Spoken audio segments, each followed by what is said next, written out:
Hello student, welcome to equator academy Dehradun. और हम लोग जो है शुरू कर रहे हैं अपना इंडियन हिस्ट्री में जो आपका पहला पार्ट है, यानी कि एंशियंट इंडियन हिस्ट्री, उसका लेक्चर नंबर 1।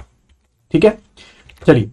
तो एंशियंट इंडियन हिस्ट्री से अगर मैं बात करूं आपके एग्जाम के पॉइंट ऑफ व्यू से, तो ये एक ऐसा सेक्शन है जिससे कई बार जो है आपके मान के चलो लगभग 3 क्वेश्चन आ जाते हैं और कई बार 6 से 7 क्वेश्चन भी आ सकते हैं। यानी कि जो एवरेज आप लेके चलो 4 to 5 क्वेश्चन का आप इसका एवरेज एक बना के लेके चलो। ठीक है, तो शुरुआत करते हैं लेक्चर नंबर 1 की, एंशिएंट इंडियन हिस्ट्री के। तो देखो, हिस्ट्री को जो है हम लोग 2 पार्ट्स में पढ़ते हैं। एक जो आपका पार्ट होता है, जैसे कि सामने आपको दिख रहा है, उसको हम लोग बोलते हैं प्री हिस्ट्री। ठीक है, इसका मीन्स क्या होता है प्री हिस्ट्री का? Before the invention of writing. तो जितनी भी नॉलेज है उस हिस्ट्री की जिसमें हमें कोई स्क्रिप्ट या उसके बारे में कोई रिटन इंफॉर्मेशन नहीं मिलती है, तो उसको हम लोग जो है वो क्या नाम देते हैं? प्री हिस्ट्री आपका नाम दिया जाता है। ठीक है, उसके बाद अगर बात की जाए सेकेंड पार्ट यानी कि हिस्ट्री की, जिसमें हमें अच्छी खासी एक इंफॉर्मेशन है, किसमें? राइटिंग फॉर्म में, या इन्वेंशन ऑफ राइटिंग होती है। और हिस्ट्री के बारे में हमें बहुत कुछ जानकारी जो है वो स्क्रिप्ट, वो बात अलग है कि वो स्क्रिप्ट अलग अलग लैंग्वेजेस में आपके अलग अलग जगहों पर, अलग अलग दुनिया के देशों में आपके प्रेजेंट है। ठीक है, तो ये एक मोटा मोटा फर्क हो गया प्री हिस्ट्री और हिस्ट्री में। देन पीरियड ऑफ हिस्ट्री की अगर हम टाइमलाइन की बात करें, तो जिस तरह हमें अपने कॉम्पिटिटिव एग्जाम के लिए पढ़ना होता है वो समझ लो। सबसे पहला है जो है वो आपका पार्ट है प्री हिस्ट्री। ठीक है, जो कि लगभग मानी जाती है 2.5 मिलियन ईयर से लेकर 3500 बीसी तक। ठीक है, बीसी में हम लोग रिवर्स में चलते हैं, तो ये हमारा पहला पार्ट हो गया। इसी पार्ट की मैं बात कर रहा हूं कि इससे लगभग 1 से लेकर 2 क्वेश्चन जो है वो आपके एग्जाम में आते हैं। उसके बाद हिस्ट्री की बात करें तो उसे ब्रॉडली डिवाइडेड इनटू 4 पार्ट्स, और वो 4 पार्ट्स क्या है? एंशिएंट इंडियन हिस्ट्री की। ठीक है, मैं इंडियन हिस्ट्री के लेकर चल रहा हूं, ऐसे तो वर्ल्ड हिस्ट्री को भी आप यही मान सकते हैं, इस तरीके से डिवीजन कर सकते हैं।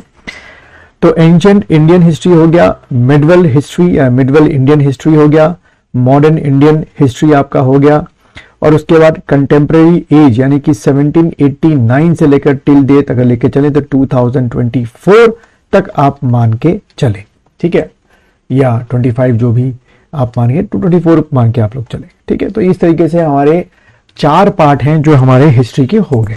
ठीक है, इसमें मैंने बताया कि प्री हिस्ट्री से 1 से 2 क्वेश्चन, और आउट ऑफ दिस 5 में अगर मैं बात करूं तो देखा है कॉम्पिटिटिव एग्जाम में, खासतौर पे चाहे यूपीएससी हो या स्टेट पीसीएस हो, आपके मॉडर्न जो आपका इंडियन हिस्ट्री है उससे सबसे ज्यादा मैक्सिमम क्वेश्चन जो है मैंने देखे एग्जाम में वो आपके मॉडर्न इंडियन हिस्ट्री से आते हैं। ठीक है, तो ये आपको एक माइंडसेट लेके चलना है। अब हम इसमें जो आउट ऑफ 5 में सबसे पहला पार्ट है प्री हिस्ट्री, उसकी बात करते हैं। तो जो प्री हिस्ट्री है स्टूडेंट्स, वो 2 पार्ट में डिवाइड है, जैसे आपको दिख रहा है। पहला है आपका स्टोन एज, ठीक है, जिसको 2,50,000 से लेकर 7,000 ईयर तक माना जाता है। और उसके बाद आपकी आती है मेटल एज, जिसको 7,000 से लेकर आपका 3,500 ईयर्स तक माना जाता है। ठीक है, इसमें स्टोन एज के जो है वो आपके 3 पार्ट्स हैं। पैलियोलिथिक आपका ये फर्स्ट पार्ट हो गया, उसके बाद मीसोलिथिक ये सेकेंड पार्ट आपका हो गया, और नियोलिथिक जो है वो आपका थर्ड पार्ट हो गया। ठीक है, और फर्दर पैलियोलिथिक के जो हैं वो 3 पार्ट्स हैं। लोअर पैलियोलिथिक, इसको वीडियो को पॉज करके लिख लो जैसे मैं डिक्टेट कर रहा हूं आपको। लोअर पैलियोलिथिक, उसके बाद मिडिल पैलियोलिथिक, और उसके बाद अपर पैलियोलिथिक। ठीक है, इस तरीके से आपका बांटा गया है। फिर मीसो और नियो के बारे में हम लोग पढ़ेंगे। तो शुरुआत हम लोग जो है वो सबसे पहले हम लोग जो पैलियोलिथिक पीरियड है यानी कि ये वाला, उसमें जो लोअर वाला पार्ट है उससे हम लोग शुरुआत करेंगे। तो पहले हम पूरा एक पैलियोलिथिक की डेफिनेशन को समझ लेते हैं, उसके कैरेक्टर्स को समझ लेते हैं, उसी में हमारा लोअर, मिडिल और अपर को भी हम लोग डिस्कस साथ में करते रहेंगे। तो हम लोग अभी शुरू करेंगे क्या? पैलियोलिथिक वाला, जो स्टोन एज का फर्स्ट पार्ट माना जाता है। तो जो जो मेन इंपॉर्टेंट पार्ट्स है वो मैं डिक्टेट कर दूंगा, उसको आपको नोट्स के तौर पे लिखते जाना है, तो उस समय वीडियो को पॉज कर लेना। देखो, the term Palaeolithic is derived from Greek word. Maximum हमको पता है कि सारे के ज़्यादा से ज़्यादा वर्ड जो हैं वो क्या है, आपके ग्रीक वर्ड्स ही होते हैं और या लैटिन वर्ड्स होते हैं, जिसका मीनिंग क्या होता है, which means old and stone. ठीक है, ओल्ड स्टोन। तो इसीलिए इसको आपका एक स्टोन एज भी नाम दिया गया है, इसी से ये नाम पड़ा है आपका, या इससे ये पैलियोलिथिक नाम पड़ा है। The term palaeolithic age refers to the old stone age, जो कि पूरा एक इसका मतलब निकल के आ गया। द ओल्ड स्टोन एज और पैलियोलिथिक कल्चर ऑफ इंडिया, क्योंकि हमको वर्ल्ड हिस्ट्री में जाएंगे तो बहुत ब्रॉड हो जाता है, इतना आपका जो कमीशन है इतने ब्रॉड कंटेम्प्रेरी या ब्रॉड वे में नहीं पूछता है, इंडिया का पॉइंट ऑफ व्यू करके ज्यादा क्वेश्चन पूछता है। तो देखो क्या लिखा हुआ है, the Palaeolithic culture of India developed in Pleistocene period और आइस एज। ठीक है, यानी कि आपको मान के चलना है कि पैलियोलिथिक में मेन तौर पे हम किसकी बात कर रहे थे, we are talking about the ice age period की। इंडिया में आइस एज पीरियड में क्या क्या हुआ, जब पूरे दुनिया में आपकी आइस एज थी, पूरे वर्ल्ड में आइस एज, तो हमारे उस समय के इंडिया में भी आइस एज थी। अब यहीं से एक आपका पहला एमसीक्यू क्वेश्चन तैयार हो जाता है, क्या कि क्वेश्चन कैसे आएगा आपके एग्जाम में कि विच द फॉलोइंग इसमें is known as ice age. ठीक है, तो ऑप्शंस होंगे पैलियोलिथिक, मीसोलिथिक, न्यूलिथिक। तो आंसर क्या हो गया, मेन तौर पे पैलियोलिथिक जो है वो आइस एज माना जाता है। ठीक है, जैसे लिखा हुआ है ice age which is geological period of the age when the earth was covered with ice. तो यहाँ पे शॉर्ट में इस पॉइंट को बना के आप लिख सकते हैं कि the palaeolithic age is also called ice age, जैसे मैं डिटेल कर रहा हूं वैसे लिखो, is also called ice age because the whole earth is covered by ice. ठीक है, and so the weather was so cold that human और plant life could not survive. ठीक है, साफ साफ उसमें कहा गया है। The Indian people are believed to have belongs to Negrito race. ठीक है, ये रेस को याद रखना। And lived in open air, river valley, caves and rock shelter. ठीक है, तो ये चार जो आपके पार्ट है इसको आप लिख सकते हो वीडियो को पॉज करके कि मेन जो उनका हैबिटेट, ठीक है, जो उनका हैबिटेट था वो क्या था, ओपन एयर था या रिवर वैलीज थी या आपका केव्स था या रॉक शेल्टर था। There was no knowledge of houses, pottery जिसमें सामान रखा जाता है, एग्रीकल्चर। ठीक है, इन तीनों के बारे में कोई भी इंफॉर्मेशन पैलियोलिथिक एज की हमें नहीं मिलती है। It was only later stages that discovered. ठीक है, फर्क।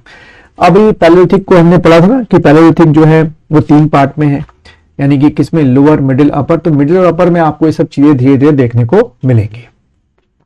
Then in the upper palaeolithic age there is evidence of art in the form of painting. ठीक है, अभी हम जब डिस्कस करेंगे तो आपको और कॉन्सेप्ट क्लियर होंगे।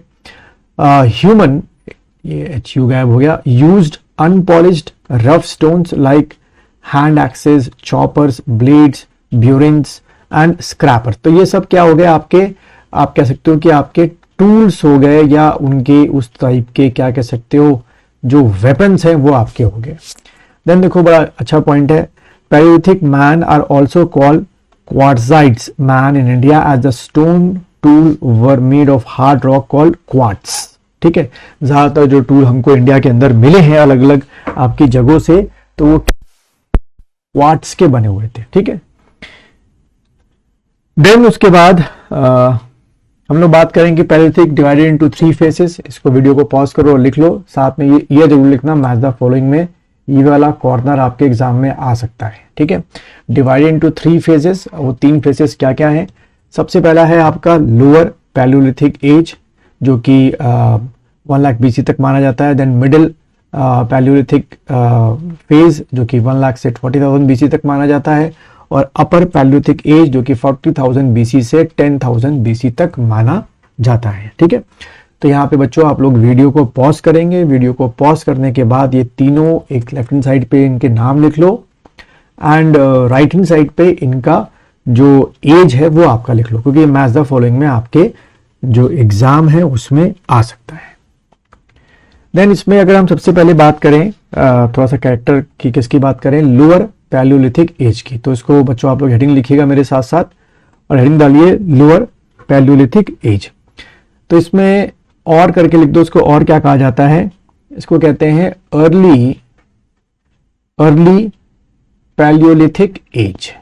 ठीक है, अगर आपके एग्जाम में लोअर पैलियोलिथिक एज नहीं लिखा होगा तो उसकी ये हो सकता है कि क्या लिखा हो, अर्ली पैलियोलिथिक एज लिखा हो, तो वो भी आपका क्या है, बिल्कुल सही पॉइंट है। अब इसमें क्या है, इसमें लिख लो it covers the greater part of the ice age.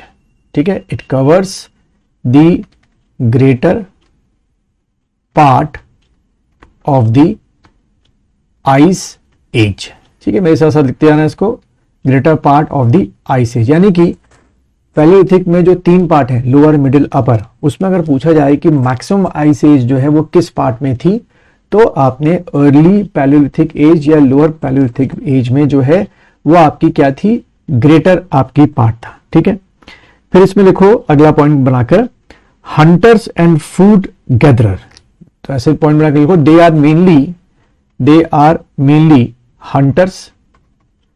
ठीक है, हंटर्स एंड फूड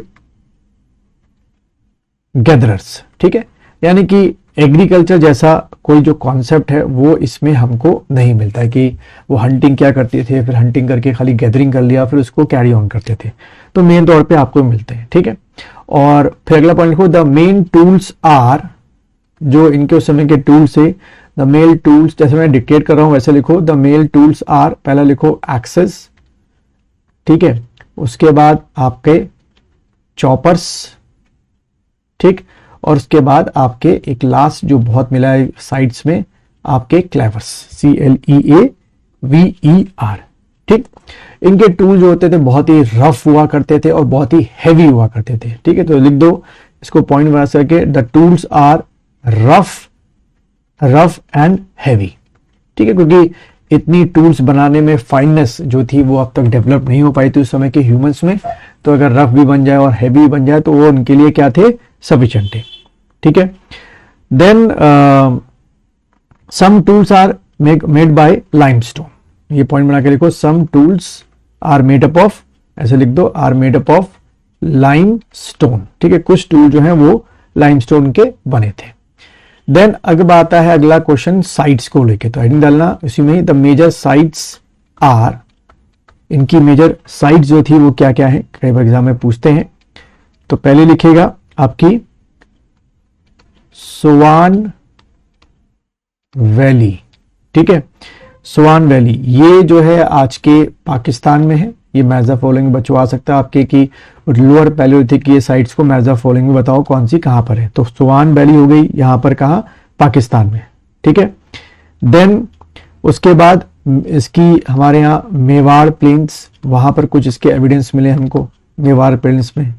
ठीक है, यूपी और एमपी के बीच में। फिर उसके बाद सौराष्ट्र, ये कहां हो गया, गुजरात, सौराष्ट्र।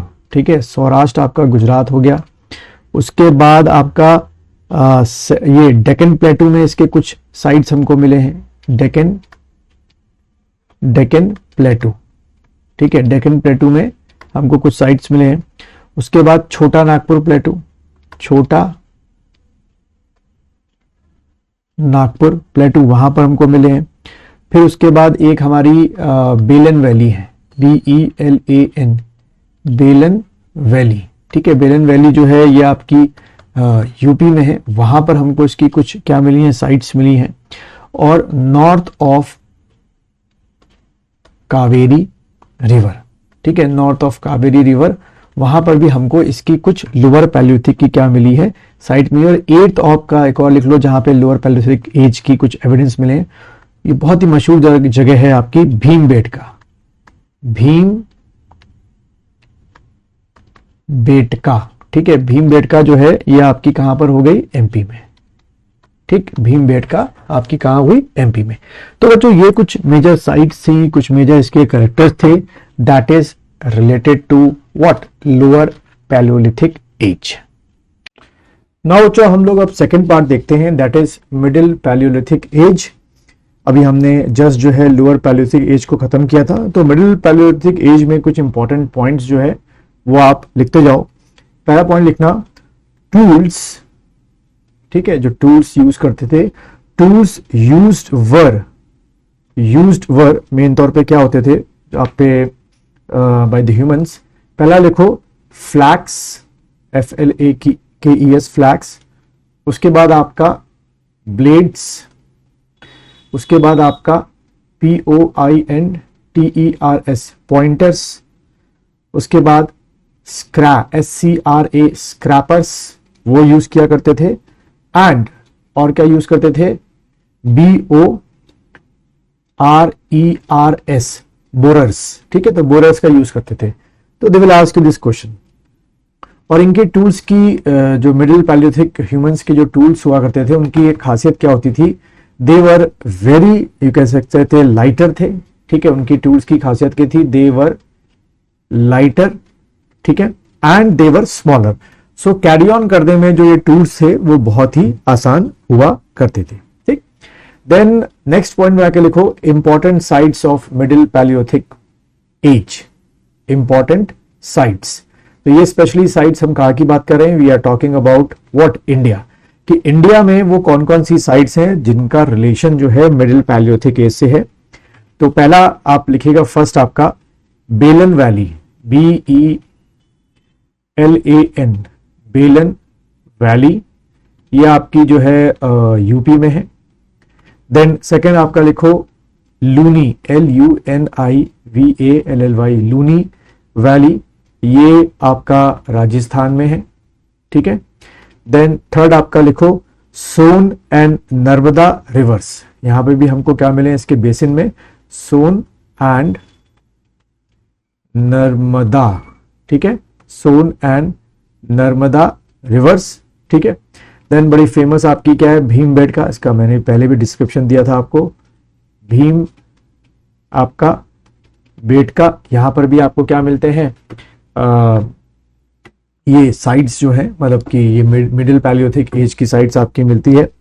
एंड देन उसके बाद लिख लो पोटवार प्लेटू, ये भी बहुत फेमस साइट है, पोटवार, POTWAR, पोटवार प्लेटू, ठीक है, पोटवार प्लेटू, ये आपका it is between Indus and river, ये भी लिख दो उसके आगे एरो करके, between Indus and Jhelum, sorry Indus and Jhelum है, तो वहां पर भी आपको ये वाली साइट्स आपकी मिलती है, ठीक है।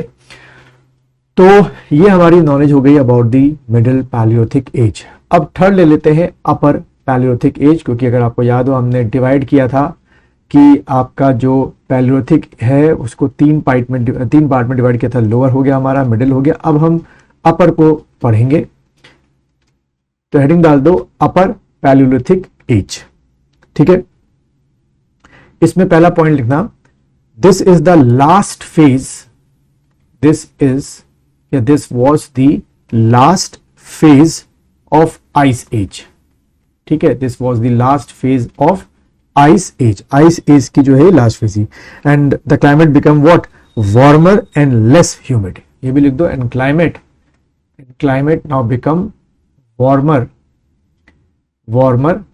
ठीक है, and less humid, ठीक है, वार्मर एंड लेस ह्यूमिड। तो एज कंपेयरिंग करेंगे तो आपको लगेगा कि ठीक है भाई क्लाइमेट जो है पहले के मुकाबले अब ज्यादा गर्म हो रहा है, ज्यादा एक्लिमेटाइज हो रहा है लाइफ को सपोर्ट करने के लिए, ठीक है।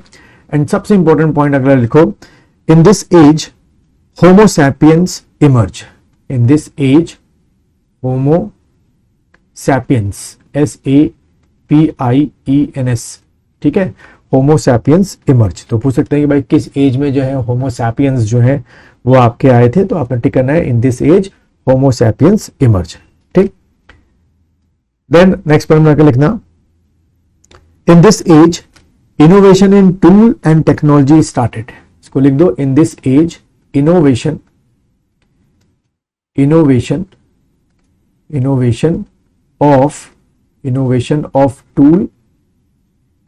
Of tool and technology, LOGY, and technology has been started, ठीक है।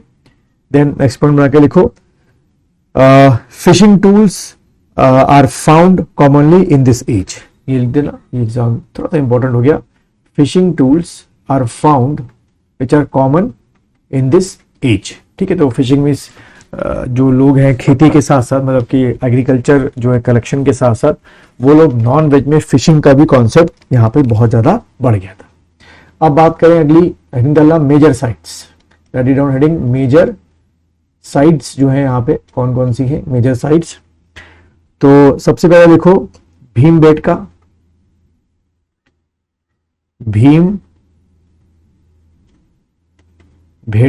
ठीक है, भेटका ये आपकी क्या हो गई, भोपाल या साउथ, पर्टिकुलर साउथ भोपाल में आपको जो एविडेंस मिलते हैं that belongs to upper palaeolithic age. तो भीमबेटका आपका हो गया, ठीक है। देन उसके बाद बेलन वैली जो हमने पढ़ा था अभी, बेलन वैली, ठीक है, और सोन रिवर, वहां पर भी हमें जो है इसके क्या मिलते हैं, एविडेंस मिलते हैं, जो आपका हो गया सोन रिवर। देन उसके बाद और देखो साइड लिखो छोटा नागपुर प्लेटू, छोटा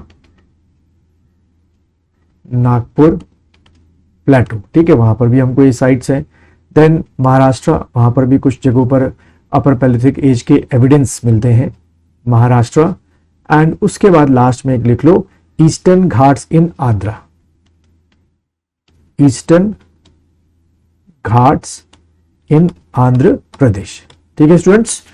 तो इस तरीके से हम लोगों ने जो हमारा क्या था, फिर से पीछे आ जाते हैं थोड़ा सा, जो हमारा पैलियोलिथिक एज था उसका हमने लोअर कंप्लीट कर लिया इस लेक्चर में, मिडिल हमने इस लेक्चर में कंप्लीट कर लिया, और अपर जो पार्ट था वो हमने इस लेक्चर में कंप्लीट कर लिया, ठीक है। अब अगले लेक्चर में हम लोग आगे फर्दर बढ़ेंगे and mesolithic, neolithic, copper, bronze, iron, इन सब के कैरेक्टर्स पढ़ेंगे, जिससे हमारा जो प्री हिस्ट्री है वो पूरा खत्म। फिर उसके बाद हम हिस्ट्री में अपना जो कॉन्सेप्ट है एंशिएंट हिस्ट्री या ancient Indian history, medieval Indian history, modern Indian history, contemporary history, उसको आगे पढ़ना शुरू करेंगे।